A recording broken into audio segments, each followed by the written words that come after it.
जी। और उत्तराखंड के गुनहगारों की सूची में अगर हम पावर प्रोजेक्ट्स घोटालों की बात करें तो उस वक्त की सरकार सबसे ऊपर है, और सरकार के जो मुखिया हैं तो उस वक्त रहे रमेश चंद्र पोखरियाल निशंक जी, वो और भी ऊपर हैं, क्योंकि आरोप उसी के ऊपर लगते हैं जिसकी सत्ता होती है। आरोप उसी के ऊपर लगने चाहिए जो सत्ता में है।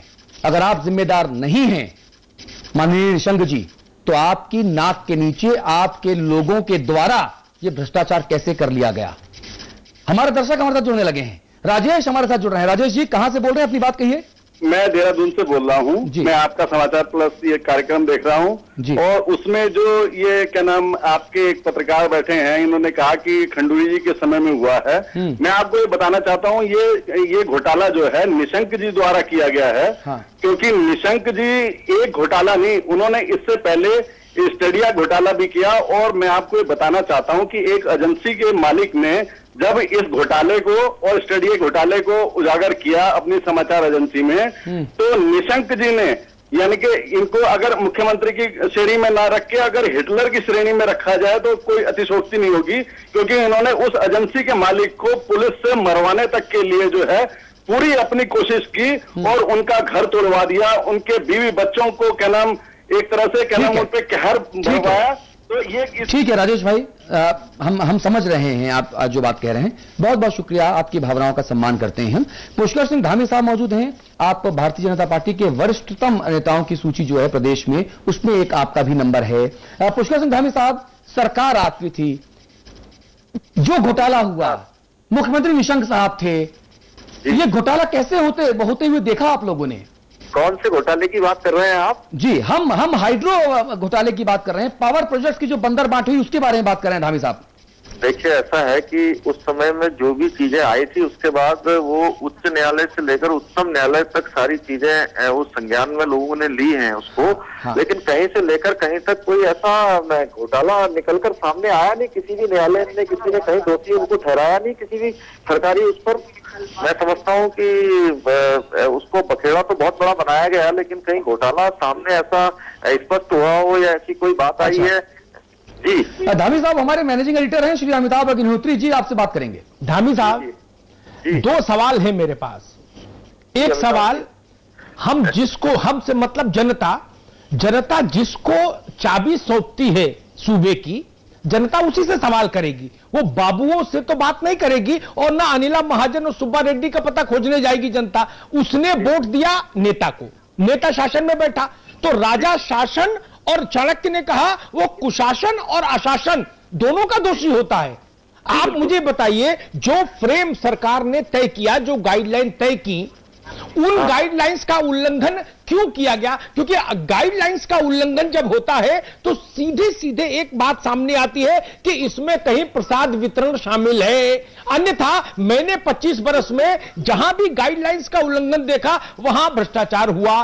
2G से लेकर और ग्राम सभा तक ले लीजिए, जहां भी गाइडलाइंस को तोड़ा मरोड़ा गया। आप मुझे बताइए, एक परिवार को जब नियम था कि 75 मेगावाट से ज्यादा नहीं जाएगा किसी कंपनी या व्यक्ति को, एक धर्मपत्नी और एक पतिदेव और उनके परिवार को 275 मेगावाट दे दिया। उत्तराखंड के लोगों को इसमें शामिल नहीं किया। शर्त यह थी कि उत्तराखंड के लोगों को शामिल किया जाएगा, शराब बनाने वालों को बिजली बनाने का काम बताइए क्या तरीका था? अग्निहोत्री जी, जब बीच में मैं आपको, क्योंकि आपने बहुत ही सब चीजें बोली थी हैं, तो मैं कहना चाहता हूं कि जब लोगों ने इस बारे में जो है अपनी आपत्तियां दर्ज करवाई तो उस सरकार ने उसको सबको निरस्त कर दिया था। उन्होंने फिर से दोबारा से करने के लिए फिर, यानी आप मानते हैं कि निरस्त इस डर से किया गया कि कोर्ट में औंधे मुंह सरकार गिर जाएगी?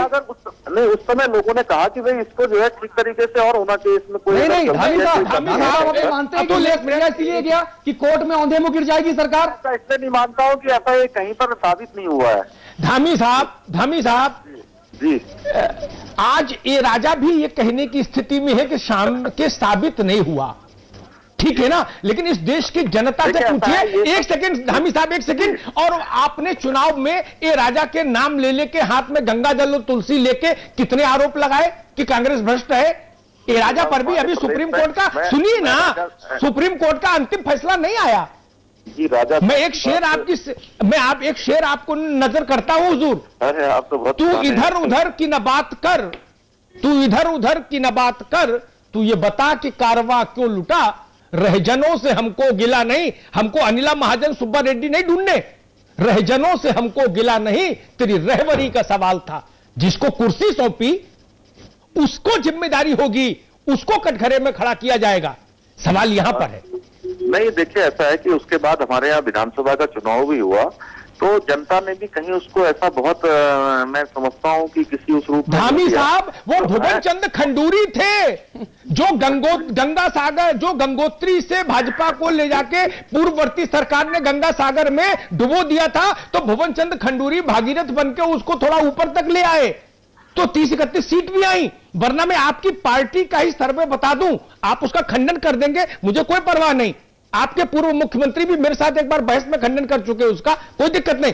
आपके राष्ट्रीय नेतृत्व ने जो सर्वे कराया था, निशंक के नेतृत्व में अगर चुनाव हो उस सवाल पर, तो 9 सीट का आंकड़ा आया था, इसलिए उनको तत्काल प्रभाव से हटाना पड़ा sir party. Bharatiya Janata party के सभी लोगों ने जो है मिलजुल के काम किया और सबकी परफॉर्मेंस, सबके काम थे, उसके आधार पर जनता ने। उमेश कुमार जी जुड़ गए हैं, आप समाचार प्लस न्यूज नेटवर्क के एडिटर इन चीफ हैं। उमेश कुमार जी। अतुल, धामी जी ने कहा कि कोर्ट, न्यायालय से लेके उच्च न्यायालय तक, उच्चतम न्यायालय तक कहीं भी कोई अपराध साबित नहीं हुआ, कोई योजनाओं पर कहीं उंगली नहीं उठी।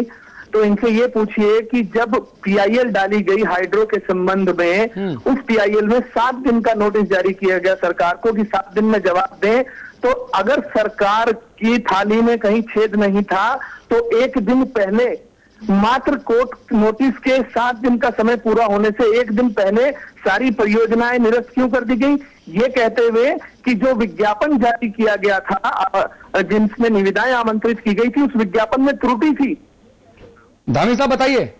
धामी साहब, अगर उस विज्ञापन में त्रुटि थी तो 963 मेगावाट की परियोजनाएं आपने रातों रात कोर्ट में जवाब देने से पहले निरस्त कर दी। आपने कोर्ट में जवाब क्यों नहीं दिया उस समय आपकी सरकार ने? आप क्यों बचे? क्यों 1 दिन पहले आप सब लोगों ने उसकी परियोजनाएं निरस्त करके दिया उससे? इससे बड़ा सवाल कि विज्ञापन में कमी इतनी देर से क्यों दिखी? अरे जब शादी हो गई, फेरे पड़ गए, तब पता लगा लड़की कहानी है। अमिताभ जी, मैं धामी जी से एक बात और पूछना चाहूंगा कि 10 company, Punjab distillery, Chandigarh distillery, एक्वा, कुर्मी, सिग्नेट सप्लायर, टॉप 10 सॉफ्टवेयर, इन 10 कंपनियों के अंदर अमित मोदी, जिसे हम इतनी प्रमुखता से अभी दिखाया था, अमित मोदी, इस व्यक्ति ने रातों रात प्रोजेक्टों का आवंटन होने से 3 दिन पहले, मात्र 3 महीने पहले, माफी चाहूंगा, 3 महीने पहले सभी कंपनियों में यह निदेशक बना। गाजियाबाद के मोहन नगर में स्थित एक इंडस्ट्री है, शराब की बड़ी कंपनी है, और देश के आजादी से पहले वो कंपनी लगी थी जिसका नाम है मोहन मिकिन। मोहन मिकिन के अंदर भी रातों रात कपिल मोहन एंड कंपनी है, जिस कंपनी को एक 25 मेगावाट की परियोजना मिली थी, उस कंपनी में रातों रात अमित मोदी निदेशक बने। चंडीगढ़ की 10 कंपनियों का निदेशक रातों रात 3 महीने प्रोजेक्ट के आवंटन से पहले कपिल मोहन कंपनी के अंदर निदेशक बनता है और उस कंपनी को आवंटन हो जाता है। हरजिंदर सारी की सारी कंपनियों में निदेशक थे।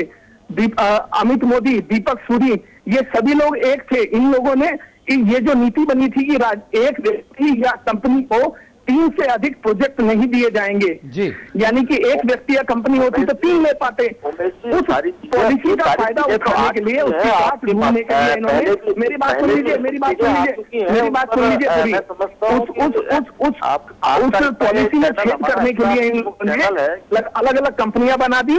सभी लोग हो ही रहे और सब कंपनियों के नाम। आप बताइए कितनी बड़ी विडंबना है कि Anila Mahajan, wife of Lalit Mahajan, Sai engineering foundation chairman, को चेयरमैन ललित महाजन, अमित महाजन, 75 225 मेगावाट।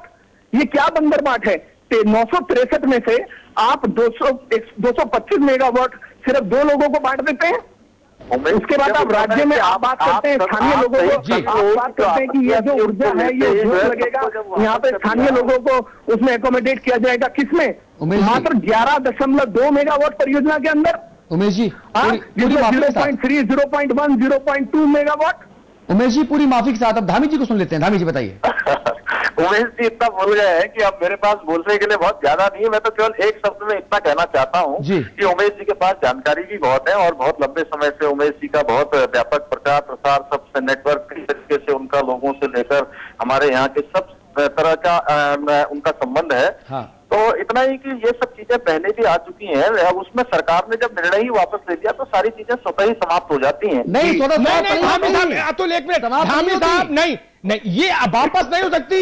ऐसे अपराध किए होंगे फिर जिनकी क्षमा नहीं मिलती, तितली के पर नोचे होंगे, हिरणों के दग फोड़े होंगे, ये नहीं हो सकता। राजकाज की गलती बड़ी है तो उस पर जो है इतना बड़ा मैं समझता हूँ कि कहीं कोई बहुत वो नहीं है, क्योंकि अगर वो योजनाएं चलती, कोई चीज आती, उसमें सरकार ने जब उस समय अतुल जी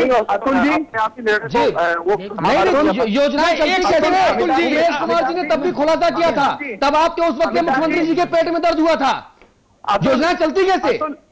अतुल जी, अतुल एक और मैं नया खुलासा करना चाहूंगा जिसके बारे में शायद अभी तक इस राज्य की जनता को पता भी नहीं होगा जी।